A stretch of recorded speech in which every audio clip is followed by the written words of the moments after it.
del microscopio de luz es que hace visible las partículas más pequeñas en el poder de resolución. El libro menciona mucho esto de poder de resolución, entonces lo quise poner como el concepto. El poder de resolución es la distancia que debe separar a dos puntos de fuentes de luz para que estos se puedan observar como dos imágenes distintas. Esto es, por ejemplo, en las células, que normalmente estas pueden ser transparentes, entonces con esta magnificación se pueden ver ya como dos partículas diferentes, entonces ya se pueden diferenciar. Ahí está una imagen de cómo se ve un microscopio de luz, aunque pues yo creo que ya por prácticas y así estamos un poco más familiarizados de cómo se ve.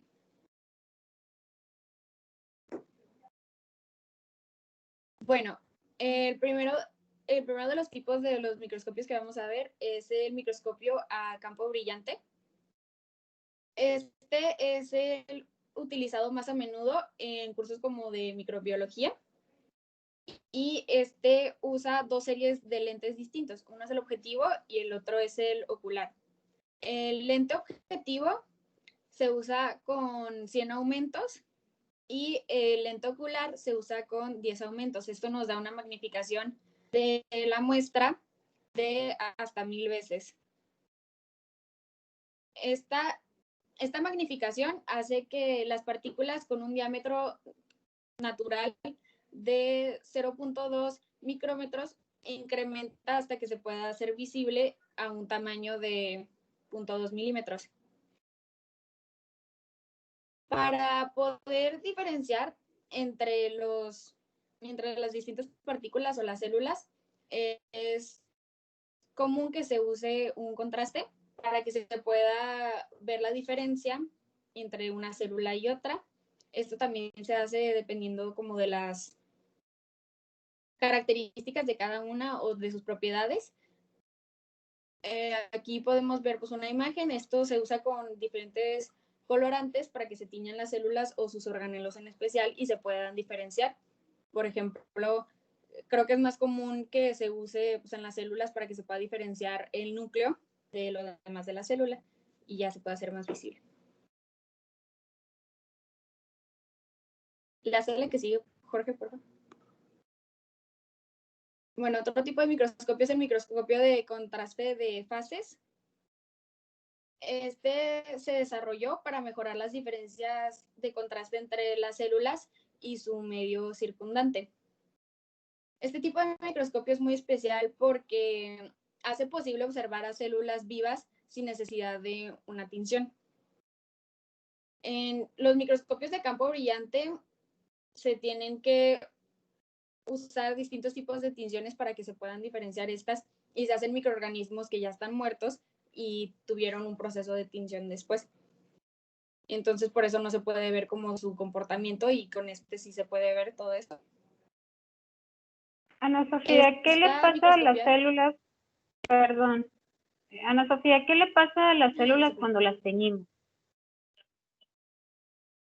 Bueno, lo que pasa es que muchas veces los químicos que se usan para las tinciones a veces son incompatibles con la vida, entonces también las pueden matar. Entonces para que vean, no sé.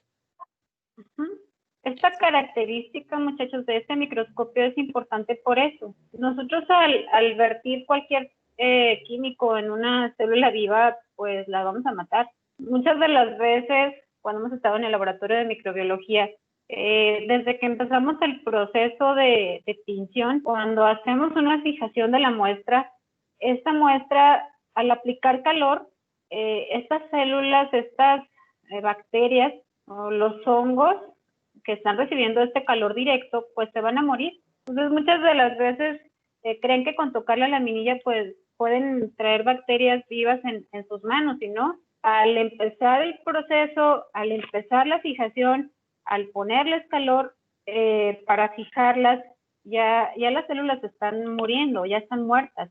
Entonces, al añadir todos los colorantes, toda la serie de colorantes, ya cuando veamos en su momento la tinción de Gram, cuando vean todo el proceso por el que pasan las células, o en el caso, no sé, cuando vemos, no sé si alguno de ustedes haya estado en laboratorio clínico, cuando hacen un frotis sanguíneo, pues también ahí las células indudablemente pues se van a morir. Hay muchos químicos muy agresivos, pero las células están muertas. Entonces, la ventaja de este microscopio de contraste de fases es que podemos ver a las células vivas. De hecho, muchas de las veces se ven las células todavía en movimiento, aquellas que tienen flagelos. Cuando observamos también, muchachos, espermatozoides en un microscopio de campo brillante, es la única célula que no necesita teñir. Y también la podemos ver viva. De hecho, ahí podemos evaluar muchas cosas en una muestra de espermatozoides. Es la única muestra que no necesita teñirse para poder observar. Adelante, Ana Sofía. Gracias. Bueno, Jorge, ¿le puedes dar a la que sigue, por favor? Bueno, ahora vamos a hablar del microscopio de campo oscuro. Este usa un sistema de luz que se modifica para alcanzar la muestra desde un solo lado. Aquí pues en el diagrama se puede ver que sale la luz y después tienes que tener un condensador especial que bloquea la luz a que llegue directamente a la muestra. Entonces este condensador tiene espejos en sus costados y esto refleja la luz para que pueda pasar, y ahí se puede ver cómo hace una X. Entonces la luz se va hacia cada uno de los lados y en el punto medio es en donde se crea como campo oscuro, y por eso solamente la luz llega desde los lados, pero no llega directamente. Entonces por eso en la imagen se puede ver como un fondo oscuro, que es este campo oscuro que se crea, y los microorganismos son los que se ven, bueno, como si fuera como teñidos, pero en realidad es nada más como el reflejo de la luz. La resolución de esta microscopía en realidad es bastante alta y también esta técnica se usa también en particular para la observación de otros microorganismos como la Treponema pallidum, que es la que mencionan aquí en el libro, y es una espiroqueta que tiene un diámetro inferior a 0.2 micrómetros, que es como aquí podemos ver la diferencia con el de campo de luz brillante, porque ese todavía se siguen viendo como muy pequeños y aquí es como se pueden ver de una manera más clara. ¿Le das a la que sigue, por favor?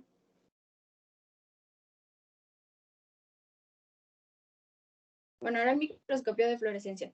Este microscopio es muy importante porque utiliza la capacidad de algunos microorganismos que tienen como su fluorescencia natural, o si no, también se puede usar un colorante, pero hace que estos se vean mucho más brillantes y puedan resaltar más.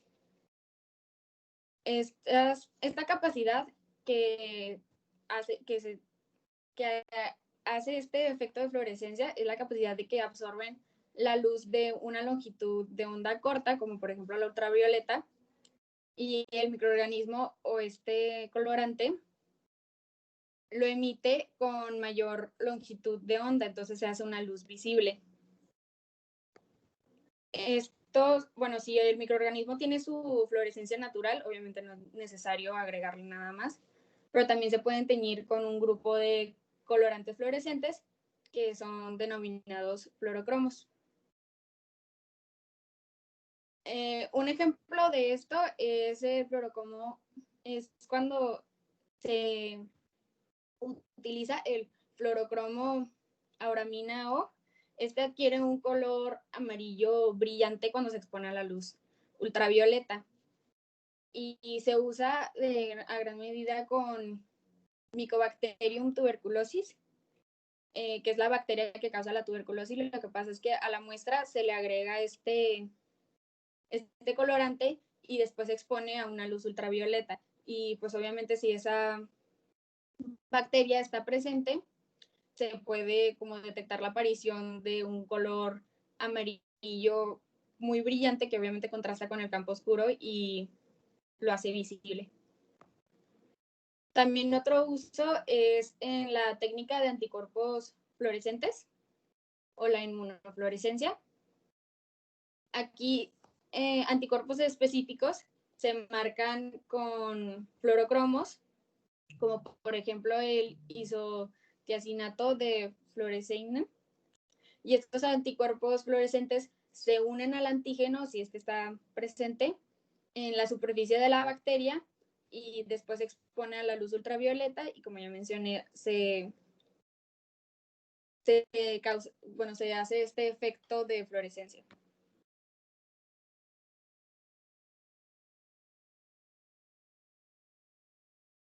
Después está el microscopio diferencial de contraste de interferencia. Este usa un polarizador para producir una luz polarizada y esta se pasa por un prisma y pues como se puede ver en el como esquemita, el prisma después genera que esta luz se hace dos haces distintos que pasan a través de la muestra y después van a entrar al objetivo como si fuera un solo haz. Este es muy importante para también la microbiología porque las estructuras como las esporas, las vacuolas o los gránulos adquieren un aspecto tridimensional, entonces es más fácil como diferenciarlos. Y es muy útil también para observar células no teñidas.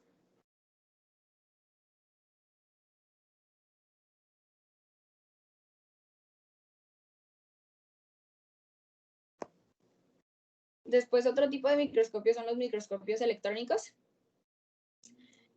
Tienen un gran poder de resolución de la microscopía electrónica porque permite observar estructuras detalladas de células procariotas y eucariotas. Esto se da porque los electrones tienen una longitud de onda mucho más corta que los fotones de la luz blanca. Entonces detectan mejor las cosas y se puede ver como la estructura más completa y se ve obviamente a una mejor resolución. Hay dos tipos de microscopios electrónicos. El primero es el microscopio electrónico de transmisión y el otro es el microscopio electrónico de barrido. Y ahorita voy a especificar cada uno. Ya le das a la que sigue, por favor. Gracias. Bueno, primero es el microscopio electrónico de transmisión. Fue el primero en ser desarrollado. Utiliza un haz de electrones que son proyectados y se dirigen a un condensador electromagnético que va hacia la muestra. Después se hace la imagen porque conforme los electrones van golpeando la muestra, son dispersados por los distintos números anatómicos y la masa atómica de la muestra. Y así se va formando la imagen, o sea, dependiendo de los electrones que llegan y que se captan. Y la muestra se visualiza en una pantalla aparte y esta puede presentar fluorescencia cuando chocan los electrones. Y se registra como una película fotográfica. Este es muy importante porque permite observar partículas con una separación de hasta 0.001 micrómetros. Entonces se ven las cosas todavía más pequeñas que en un microscopio de luz no se podrían alcanzar a ver. Ya le hace la que sí, por favor. Después tenemos el microscopio electrónico de barrido. Tiene una menor resolución que el mencionado previamente, pero es que usan distintos métodos. Para los electrones se dirigen por medio de un lente a un punto muy fino y después la interacción de los electrones genera la liberación de diferentes formas de radiación y esto se capta por medio de un detector y después se amplía y se presenta como una imagen en una pantalla de televisión. Una técnica importante en estos microscopios electrónicos es la técnica del sombreado, que en esta se deposita una capa delgada de algún metal pesado, como por ejemplo el platino. y la muestra adquiere una como sombra, así como dice su nombre, y esta forma un área no cubierta en el otro lado. Entonces esto crea una imagen positiva a partir de una imagen negativa y se logra hacer este efecto tridimensional. Otra técnica también importante de la microscopía electrónica es que se pueden usar cortes ultradelgados de material incrustado que se usan en un método de congelamiento secado que evita la distorsión causada por otros procedimientos convencionales que puedan como dañar la muestra.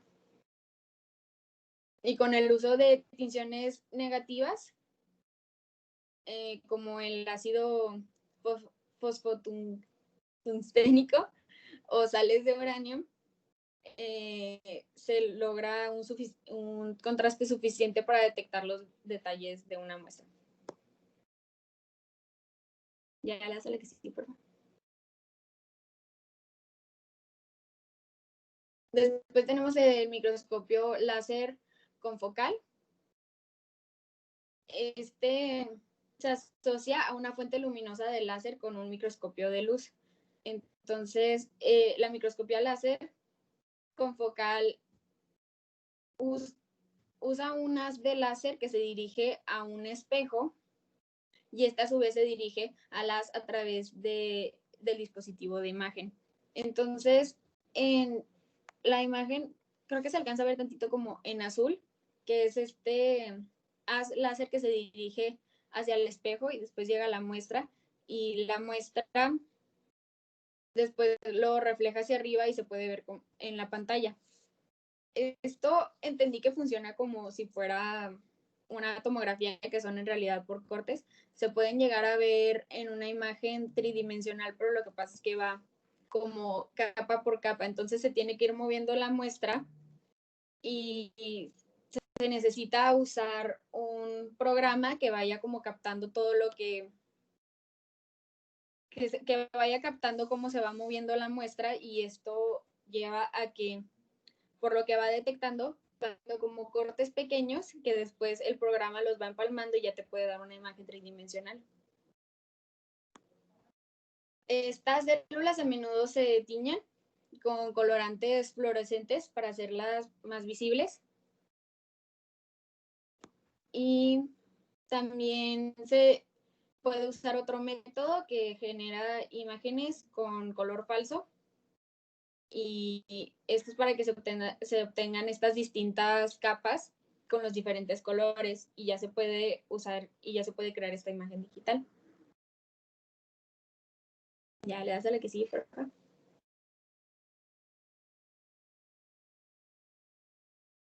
Bueno, después están los microscopios de sonda de barrido. Estos la verdad se me hicieron súper impresionante porque pues puedes hasta ver los átomos o las moléculas. Entonces estos miden las características de la superficie cuando se va desplazando una sonda sobre la superficie del objeto. Está el microscopio de efecto túnel y la microscopía de fuerza atómica. Ambos usan un como detector que es del tamaño de un solo átomo. Entonces, como es un solo átomo, va pasando por encima de la superficie de la muestra y va detectando cada uno de los átomos y esto permite que se pueda ver cada uno de ellos. También la microscopía de fuerza atómica permite una transferencia de energías entre ambos átomos que puede hasta permitir que los científicos puedan mover alguna de las moléculas y las puedan mover y así como también ayudó a que se desarrollara tanto la nanotecnología. Esto también es tan a fondo pues que se pueden ver hasta las interacciones entre las proteínas de las distintas bacterias. Y eso es todo de los microscopios. A ver, bueno, hasta aquí, muchachos. Ahora... perdón, Cristi. Muchachos, ¿hasta aquí alguna duda en cuanto a los microscopios? Para el examen, jóvenes, de lo que se va a tratar en los microscopios es que probablemente les vayan a poner una o dos imágenes que ustedes nada más que identifiquen con qué microscopio fue tomado. Entonces, ahí para que vean las diferencias entre los microscopios electrónicos, entre el uno y el otro, qué son capaces de distinguir cada uno de los microscopios, ¿sí? Como este último, pues que fue bien interesante, en el que pues prácticamente pueden copiar la estructura de cualquier material que se ponga, porque hasta materiales se han utilizado. Nosotros una vez, bueno, estuvimos unos alumnos en Japón haciendo una estancia y allá pues tenían este maravilloso microscopio en donde los estudiantes intentaron hacer una cobertura para los brackets para que no tuvieran liberación de níquel. Los muchachos lo que intentaron ver es que las nanopartículas que se le impregnaron a los pues, alambres se quedaran ahí y que no liberaran níquel. Y pues fue algo bien interesante porque pues aquí en México no tenemos pues tanta tecnología como lo tienen los japoneses, ¿no? Se tuvieron resultados buenos, importantes, pero para que vean más o menos la aplicación de lo que tienen en los microscopios. ¿Alguna duda en cuanto a lo que vimos? No, ninguna. No, doctora, de mi parte no. Bueno, adelante, Cristi. Sí, muy bien.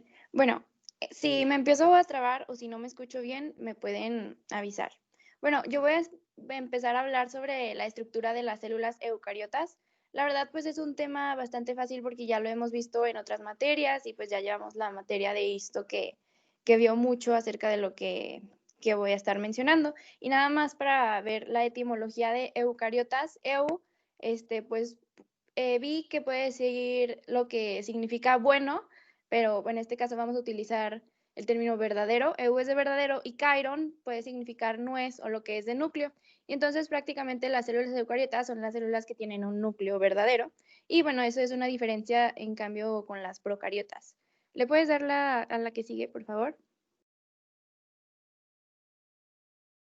Bueno, aquí nada más les puse una imagen del libro de las células eucariotas. Tenemos arriba una animal, abajo una vegetal, y el libro hace como la distinción en los apartados en que vamos a hablar primero sobre su núcleo, después sobre las estructuras citoplasmáticas, después los organelos de la motilidad y las capas superficiales al último. ¿Le puedes dar a la siguiente? Bueno, empecemos a hablar de el núcleo. Núcleo también viene del nucleus, que significa nuez, o también lo que está adentro o lo que está en el centro. Y bueno, el núcleo está compuesto, en la parte más externa, pues va a ser su membrana nuclear, que está a su vez compuesta por dos membranas, una interna y una externa.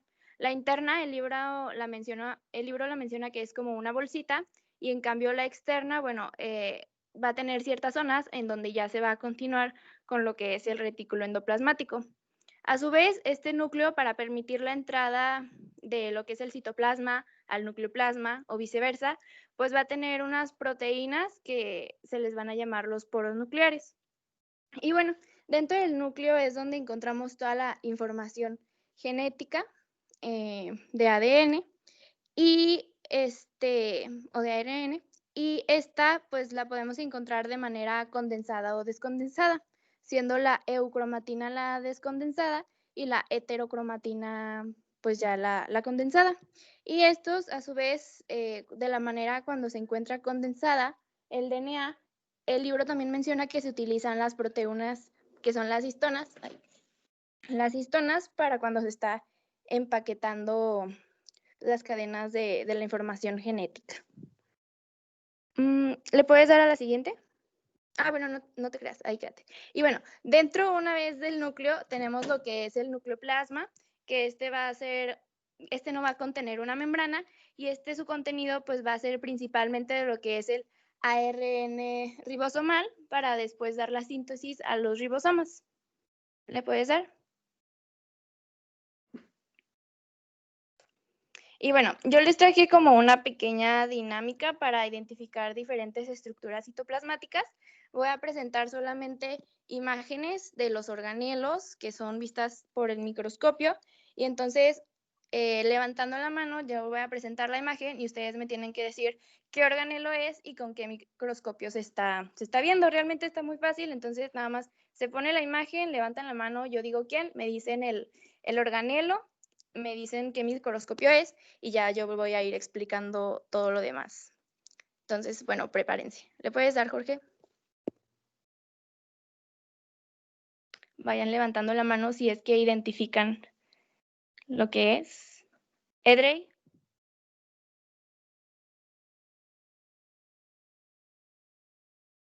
Sí, Edrey, tú levantaste la mano. ¿Qué organelo es y por qué microscopio se está viendo?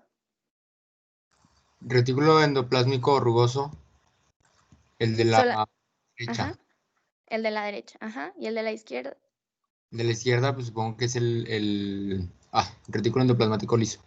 Muy bien. ¿Y por qué microscopio se está viendo estas imágenes? El MET, el de electrónico de transición.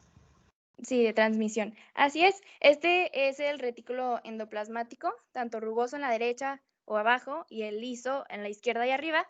Y bueno, realmente nada más, bueno, todas las imágenes que les voy a mostrar son microscopios electrónicos de transmisión, pero pues era para que supieran. Y bueno, las funciones de este retículo endoplasmático, bueno, se diferencian. El rugoso se le va a llamar así, pues obviamente por su aspecto, y es porque tiene adheridos los ribosomas, y los ribosomas sabemos que están compuestos por 2 subunidades, y estos son los encargados de la síntesis de las proteínas. Y entonces, pues a su vez, el retículo endoplasmático rugoso, pues es el que tiene adheridos los ribosomas y también es importante productor de glucoproteínas que van a funcionar después para la membrana celular. Y por otro lado, el liso, pues carece de estas adhesiones de los ribosomas. Y yo identifico la L de liso con la L de lípidos, y entonces este retículo endoplasmático liso pues va a estar encargado también de la síntesis de lípidos. Y bueno, ambos también pues modifican para lo que son las proteínas. Y bueno, el retículo endoplasmático liso, aparte de la síntesis de lípidos, también sirve para metabolizar ciertos fármacos o toxinas, como lo que es el alcohol. Entonces, bueno, prepárense para la siguiente imagen. ¿Le puedes dar?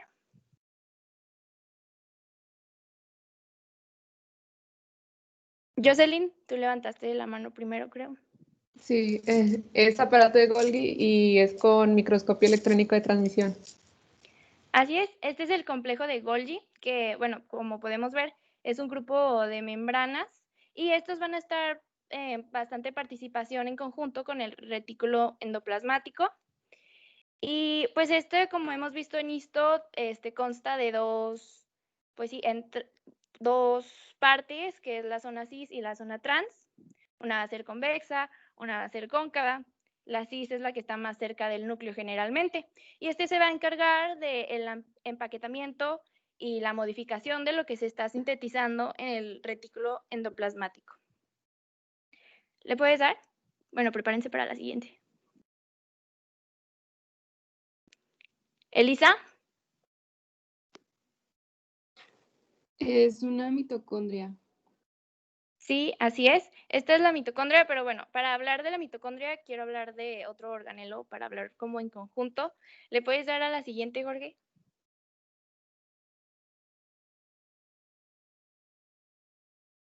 Daniela. ¿No es un cloroplasto o algo así? Sí, este es un cloroplasto. Ahora sí, ¿te puedes regresar, Jorge? Bueno, el libro lo menciona como que los plástidos, bueno, van a ser tanto las mitocondrias y los cloroplastos. Y bueno, para el origen de estos organelos, se dice que fue por una endosimbiosis, que una procariota que estaba a lo mejor más grande fagocitó otra, y pues es así que se formaron estos organelos. Y es por eso que también estos cuentan con su propio material genético. Y bueno, pues la teoría es por la endosimbiosis. Y entonces, bueno, como ven arriba, escribí el nombre de alfa proteobacteria, porque el libro menciona que a lo mejor Este es como el ancestro mitocondrial, que es, bueno, como que con el que se ha visto que está más relacionado. Y en cambio, de los cloroplastos, se dice que provienen a lo mejor de las cianobacterias. Ay, perdón. Es que, por si escuchan maullidos, es mi gatito. Y bueno, hablando de las mitocondrias, estas van a tener, bueno, está compuesta por una membrana, una externa, que a su vez esta externa se invagina y va a formar lo que son las crestas. Y dentro también de la mitocondria se encuentra lo que es la membrana, que diga, la matriz mitocondrial. Y sabemos que la mitocondria pues está completamente relacionada con la respiración y la producción de ATP. Y bueno, por otro lado, los cloroplastos, ¿le puedes dar a la siguiente? Pues son los organelos que se van a encargar de las células fotosintéticas porque pueden convertir la energía de la luz del sol en energía química durante la fotosíntesis. Y a lo mejor nada que ver, pero me gustaría compartírselos. Nikola Tesla tiene una entrevista que se llama Todo es luz, entonces él estaba como muy traumado con él era vegano y él estaba muy traumado porque él quería él decía que todo es luz, entonces para él la forma más directa en la que nosotros podíamos ser luz es comiendo todos estos tipos como de plantas verdes o consumiendo clorofila y así para hacer luz, porque era como la forma más directa de ser luz. Pero bueno, eso nada que ver. Y bueno, tanto las mitocondrias como los cloroplastos tienen su propio ADN, como ya había comentado, y la forma de su ADN es de forma circular y es cerrado. Y bueno, eso es todo. ¿Le puedes dar a la siguiente? Creo que ya se acabaron las imágenes. El libro menciona que antes se creía que había eucariotas que carecían de mitocondrias, y entonces a estas les llamaban eucariotas amitocondriados, porque pues carecían de las mitocondrias. Pero realmente el libro menciona que no era como tal que no tuvieran mitocondrias, sino que lo que tenían pues eran remanentes mitocondriales que estaban rodeados por membranas que podían ser tanto hidrogenosomas, que ahorita voy a explicar, los mitosomas y los genes nucleares de origen mitocondrial. De estas eucariotas amitocondriados decían que había de dos tipos. El tipo 1 ponía como ejemplo a la giardia y el tipo 2 a la tricomona vaginalis, que los hemos visto en parasitología. Y bueno, este tipo 2 de las eucariotas amitocondriados decía que estaban cubiertos por los hidrogenosomas, que el libro menciona que son como muy parecidos a las mitocondrias, pero que carecen de crestas, que son más o menos del tamaño de las mitocondrias y que igual los hidrogenosomas a partir de un piruvato producían ATP. De los mitosomas, el libro dice que todavía falta como más información al respecto y ya, bueno, ya no menciona nada más sobre los genes nucleares de origen mitocondrial. ¿Le puedes dar? Ah, bueno, no se crean, si quieren levanten la mano si identifican este organelo. Jennifer. Lisosoma. ¿Cómo? Soma. ¿Lisosoma? Sí, este está más difícil de identificar, pero sí, este es un lisosoma, que son, pues como podemos ver, vesículas que están más que como redonditas o redondeadas. Y como dice su nombre, el lisosoma se encargan de la lisis de macromoléculas, que pueden ser proteínas, polisacáridos o grasas. Y pues estas también, bueno, tienen las enzimas digestivas que se encargan de digerir estas sustancias. Y bueno, estos lisosomas, cuando hacen la hidrólisis de estas macromoléculas, de las grasas o las proteínas, los monómeros resultantes, el libro menciona que pues que son como las migajas que quedan o los pedacitos que quedan de lo que hicieron lisis, pues va a servir también como nutriente ya para la propia célula. ¿Le puedes dar a la siguiente? ¿Alguien identifica este? ¿Emanuel? ¿Es un peroxisoma? Sí, este es un peroxisoma. La verdad, a la vista del microscopio es bastante complicado identificar cuándo es un lisosoma o cuándo es un peroxisoma porque se parecen muchísimo.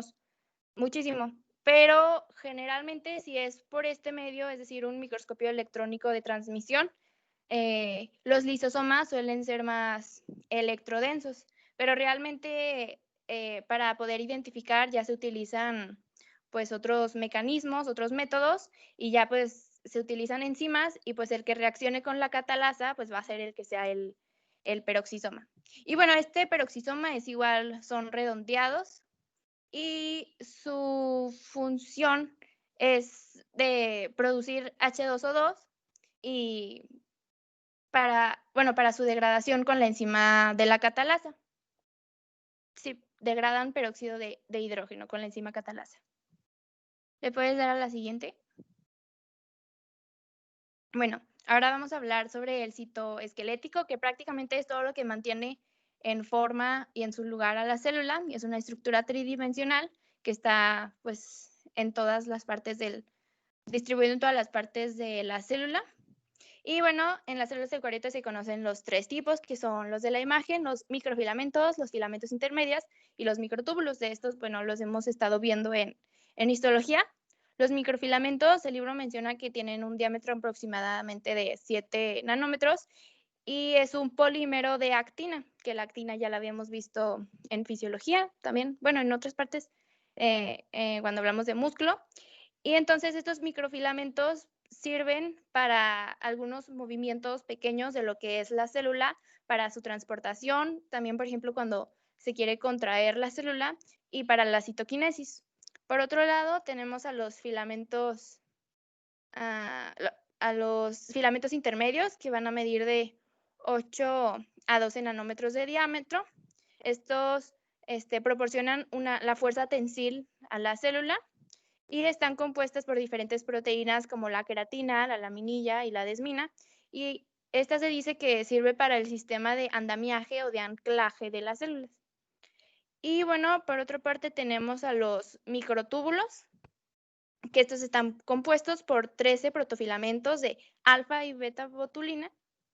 Y estos los hemos visto, por ejemplo, cuando los cromosomas están en el ecuador y cuando se van hacia los polos, bueno, son los microtúbulos los que separan estos cromosomas. ¿Le puedes dar a la siguiente? Y bueno, hablando de las capas superficiales, pues sabemos que va a haber una membrana, algo diferente para cuando se habla de células animales o de células vegetales. La imagen de la izquierda pues es la que ya hemos visto y la que estamos más familiarizados, que es una doble capa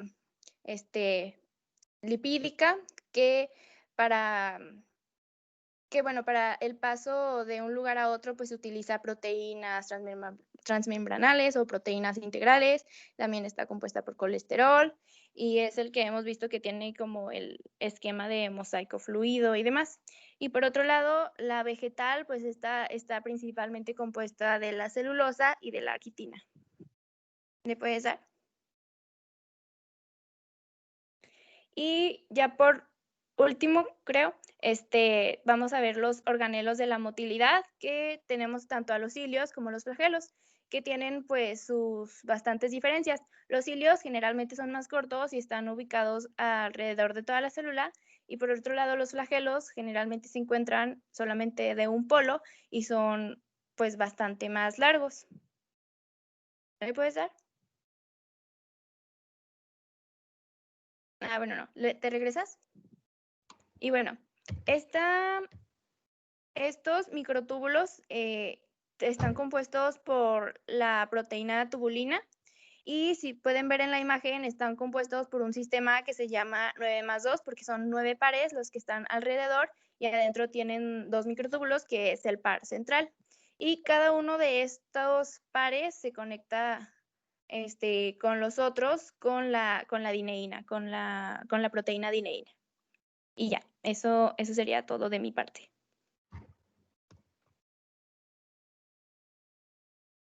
Bueno, ¿sí me escuchan? Sí. Sí. Ok, yo les voy a hablar sobre la estructura de las células procariotas. Primero vamos a empezar con lo que sería el homólogo del núcleo, que en este caso es el nucleoide. El nucleoide no es como tal un núcleo, sino nada más como que la aglomeración de toda esta información genética. Como podemos ver ahí, es el almacén de ADN y normalmente se encuentra en forma circular, aunque existen ciertas bacterias que pueden tener los cromosomas lineales. El nucleoide también va a medir como 0.58, de 0.58 a 10 millones de pares de bases. Y en la gran mayoría de los microorganismos se dice que es único. Sin embargo, también se han visto microorganismos que tienen 2 o incluso hasta 4 de este tipo de estructuras. Como podemos ver aquí, lo que está en rojos es lo que sería el nucleoide. Aquí tenemos el ejemplo del microorganismo con cromosomas lineales, que en este caso es la Borrelia burgdorferi. Y pues continuamos con las estructuras citoplasmáticas. Los microorganismos procariontes carecen de plásmidos autónomos como son los cloroplastos y las mitocondrias. Así es que las enzimas de transporte de electrones se van a encontrar en la membrana plasmática para que de esta forma consigan su energía. También se van a encontrar principalmente en los organismos, en las bacterias fotosintéticas, como que estructuras donde guardan los pigmentos fotosintéticos, como es el carotinoide y la bacterioclorofila. Uno de estos, que se puede encontrar en muchos organismos fotosintéticos, son los cromatóforos, que son como que vesículas de la membrana que guardan este tipo de pigmentos. Una estructura un poco más pues amplia es el clorosoma, que como podemos ver ahí son como pequeños saquitos que guardan principalmente, contienen bacterioclorofila y que se encuentran como relacionados con la membrana, como podemos ver ahí. Por último, algunas cianobacterias, que son las algas azulverdosas que nos comentaron ayer nuestras compañeras, forman lo que son los tilacoides. Los tilacoides son como que pequeños saquitos, como que parecen como monedas apiladas, una encima de la otra. Y estas van a tener el pigmento que es la ficobilina. La ficobilina se va a encontrar en la superficie externa de estas estructuras y se va a utilizar para recolectar luz. Otro tipo de estructuras que podemos encontrar en los microorganismos son los cuerpos de inclusión. Uno de los más importantes es el ácido polibeta-hidroxibutírico. Está compuesto de cadenas de ácido beta-hidroxibutírico conectadas por enlaces de éster y se forman cuando las fuentes de nitrógeno, sulfuro y fósforo se encuentran limitadas y cuando hay un exceso de carbono. Otra estructura que se forma en exceso de carbono son los gránulos de glucógeno, que son como que funcionan para pues guardar diferentes tipos de elementos necesarios para el microorganismo. Y estos dos, el glucógeno y el ácido polibeta-hidroxibutírico, son fuentes de carbono que se van a reiniciar cuando ocurre la síntesis de proteínas de ácidos nucleicos. Los procariotas también son capaces de oxidar compuestos de sulfuro, como el ácido sulfídrico y tiosulfato, para producir lo que son los gránulos de azufre elemental. Y este azufre elemental pues lo van a poder oxidar para crear este sulfato y así estos gránulos desaparecen poco a poco del microorganismo. Otro tipo de gránulo que pueden tener es el gránulo polisfosfato, que como su nombre indica, están hechos del fosfato inorgánico y se utilizan como fuente de fosfato cuando es requerido, como por ejemplo en la producción de ácidos nucleicos. Estos gránulos también pueden ser denominados gránulos de volutina o metacromáticos, ya que se tiñen de rojo cuando se les aplica colorante azul. Otro tipo de estructuras que pueden tener son los carboxisomas, los magnetosomas y las vesículas de gas.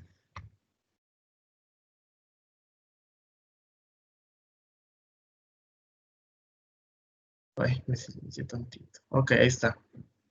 Los carboxisomas. Los carboxisomas, bueno, se denominan como bloques de construcción bioquímicas que van a contener ciertos cuerpos poliédricos que van a estar cubiertos por proteínas. Lo que estos contienen son enzimas que van a ser fundamentales para la fijación del dióxido de carbono, como es la carboxilasa de ribulosa bifosfato. Los magnetosomas son partículas cristalinas de magnetita, que es un mineral de hierro, y esto va a permitir que las células tengan la propiedad de la magnetotaxis, que en este caso significa que es la migración o orientación de este tipo de células con respecto al campo magnético de la Tierra. Por último, encontramos las vesículas de gas, que simplemente dan flotabilidad a los microorganismos acuáticos.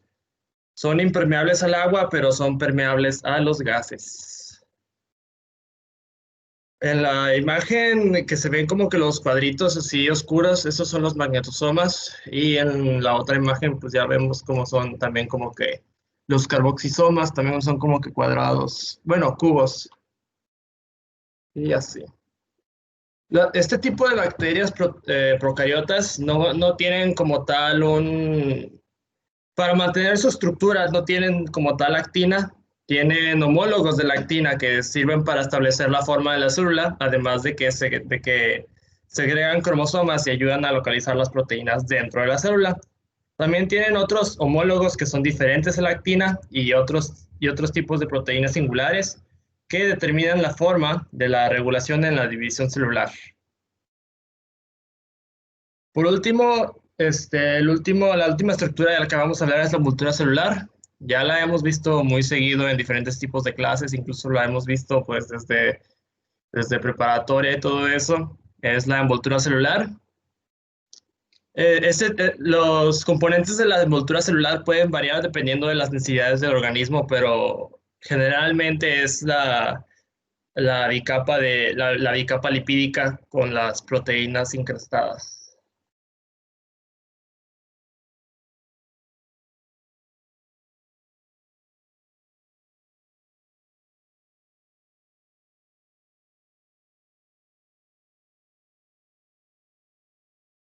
Bueno, el artículo que preparamos aquí es este.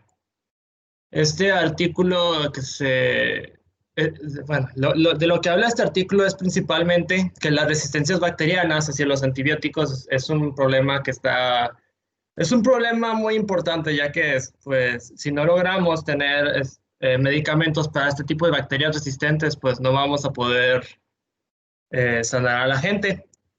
En este caso, los investigadores Ajá. Jorge, nada más ahí, ¿nos puedes decir, por favor, de qué le va a servir a la célula, la envoltura celular? La envoltura celular sirve para proteger al microorganismo. ¿Lo va a proteger de qué, Jorge? Bueno, pues de cualquier tipo de daño externo que pueda dañar. Bueno, sí, pues sí, cualquier tipo de daño externo que busque dañar al microorganismo. Tales como son antibióticos, ambientes hostiles, la osmolaridad, cualquier químico que intente penetrar, pues eso es lo que le va a dar la envoltura celular al microorganismo. Adelante, Jorge, gracias. En este caso usaron el fármaco experimental PBT2. Leí que es un ionóforo creo que es de calcio o de sodio, no recuerdo bien, es un ionóforo y que está ahorita en investigación para ver si puede ser un fármaco que ayuda para el Alzheimer. En este caso descubrieron que en in vitro este fármaco logró interrumpir la abundancia de zinc y de hierro en la bacteria, que pues por ende la hace un poco más débil, y que en los ratones que están ya infectados con un tipo de estas bacterias resistentes, pues la PB2 combinada con las polimixinas, que es el tratamiento normal para bueno, pues sí, pues son antibióticos. resulta en una mejor probabilidad de supervivencia del ratón, además de que se reduce la diseminación de este tipo de bacterias a otros órganos del ratón.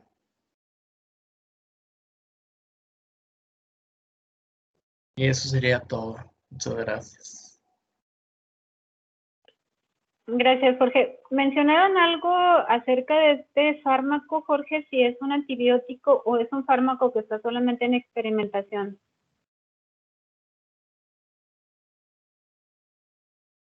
Está en experimentación para pacientes con la enfermedad de Huntington y también para el Alzheimer. Pero no es un antibiótico, ¿verdad? ¿O sí? No, no es un antibiótico, pero es que in vitro se dieron cuenta que resensibiliza a la Klebsiella pneumoniae, la Escherichia coli y el Acinetobacter baumannii. Los resensibiliza a antibióticos que ya habían demostrado una resistencia. Sí, una resistencia, gracias.